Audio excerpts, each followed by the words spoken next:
नमस्कार दोस्तों, स्वागत है आपका द भारत में। तो दोस्तों आज हम डिफेंस न्यूज में जानेंगे कि चीन ने बातचीत की आड़ में लेह लद्दाख से 382 किलोमीटर दूर फाइटर जेट और मिसाइल तैनात कर दिया है। और दूसरी बड़ी खबर में जानेंगे कि लद्दाख में तनाव के चलते भारत ने अंडमान में बहुत बड़ी समुद्री डील कर दी है, जिससे चीन बौखला गया है। पूरी खबर दिखाते हैं दोस्तों, प्लीज आप वीडियो के एंड तक बने रहिए। वीडियो को लाइक करके चैनल को सब्सक्राइब भी कर दीजिए।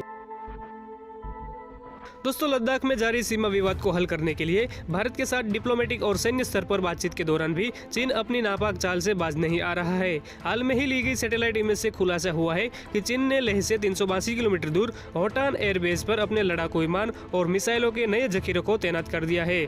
ओपन सोर्स इंटेलिजेंस एनालिटिस्ट डेट्स रेस्पा की सैटेलाइट तस्वीरों के अनुसार दोस्तों चीन ने शिनजियांग प्रांत में होटान एयरबेस को भारत के खिलाफ रणनीतिक रूप से बहुत ही मजबूत कर दिया है। यहाँ फाइटर एयरक्राफ्ट के अलावा अर्ली वार्निंग अवॉक्स एयरक्राफ्ट और एयर डिफेंस यूनिट की भी तैनाती की गई है। दोस्तों इस एयरपोर्ट पर जिन एयरक्राफ्ट की तैनाती की गई है उनमें शेनयांग J-8 इंटरसेप्टर एयरक्राफ्ट और शेइनांग की फाल्कर शामिल है। इसके अलावा जिस अवॉक्स को यहां तैनात किया गया है वह शनाक्सी Y-8G और KJ-500 भी शामिल है। शेनयांग J-8 इंटरसेप्टर मूल रूप से दोस्तों रशिया से चुराई गई डिजाइन पर आधारित है।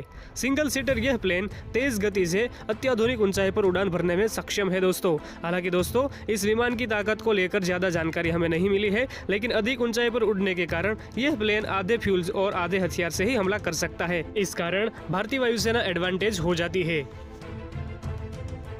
दोस्तों वेलफेयर सेंटर के मार्च में प्रकाशित एक स्टडी के अनुसार भारत के पास लगभग 270 लड़ाकू विमान और 68 ग्राउंड अटैक फाइटर जेट है। वहीं भारत ने पिछले कुछ दशकों में चीन से लगी सीमा पर हवाई पट्टियों का भी निर्माण किया है, जहां से ये फाइटर जेट आसानी से उड़ान भर सकते हैं। वहीं इस स्टडी के अनुसार दोस्तों चीन के पास 157 फाइटर जेट्स और एक छोटा ड्रोन का बेड़ा भी शामिल है। इस स्टडी में बताया गया है कि चीन की people's liberation army air force Bharat से लगी सीमा क्षेत्र में 8 ठिकानों का उपयोग करती है, लेकिन इनमें से अधिकांश नागरिक हवाई क्षेत्र है, यानी कि सिविल एयरपोर्ट है दोस्तों। जानकारी मिली है कि भारतीय वायुसेना के मिराज 2000 और सुखोई 30 लड़ाकू विमान को चीन के J-10, J-11 और सुखोई 27 लड़ाकू विमानों पर बढ़त हासिल है। चीन ने भारत से लगी सीमा पर इन्हीं विमानों को तैनात किया है दोस्तों। भारत के पास मिराज 2000 और Su-30 जेट्स ऑल वेदर यानी कि सभी मौसम में उड़ने वाले मल्टी रोल विमान है, जबकि चीन का J-10 ही ऐसी योग्यता रखता है। वेलफेयर की स्टडी बताती है कि चीन ने अपने पूर्वी और दक्षिणी हिस्सों को अमेरिका के कथित खतरे से बचाने के लिए मजबूत किया है। इसी कारण पश्चिमी क्षेत्र में उसके 4 एयरफील्ड कमजोर हुए हैं। अब दोस्तों दूसरी बड़ी खबर भी जान लीजिए जो चीन के पेट में तेल रेड़ने जैसी है। भारत और चीन के बीच लद्दाख में तनाव अभी पूरी तरह से खत्म नहीं हुआ है। वहीं चालाकी कर रहे चीन को हमारे जवान एक भी नहीं चलने दे रहे हैं। तो दोस्तों दूसरी तरफ अब समुद्री डील से चीन को संदेश देने का काम किया जा रहा है। भारतीय नेवी ने अंडमान और निकोबार द्वीप समूह में एक बड़ी ड्रिल की है। चीन के लिए यह इशारा भर है कि भारत उससे कभी दबने वाला देश नहीं है दोस्तों।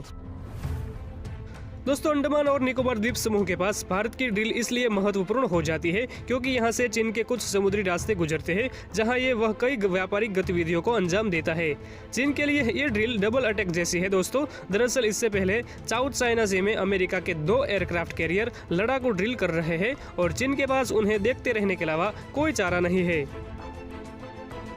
दोस्तों हमें जानकारी मिली है कि सबमरीन ढूंढने वाला एयरक्राफ्ट P-8I जिसमें घातक हार्पून ब्लॉक मिसाइल लगी है MK-54 लाइट टॉर्पीडोज आदि इस ड्रिल का हिस्सा है दोस्तों।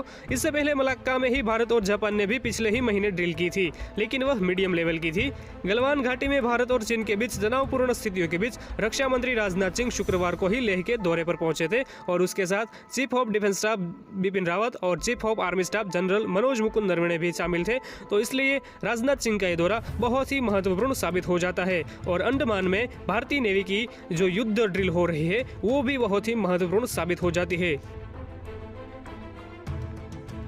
ऐसे ही लेटेस्ट अपडेट के लिए बने रहिए द भारत के साथ। सब्सक्राइब कर दीजिए द भारत को, पास में रही बेल आइकन की घंटी को भी दबा दीजिए।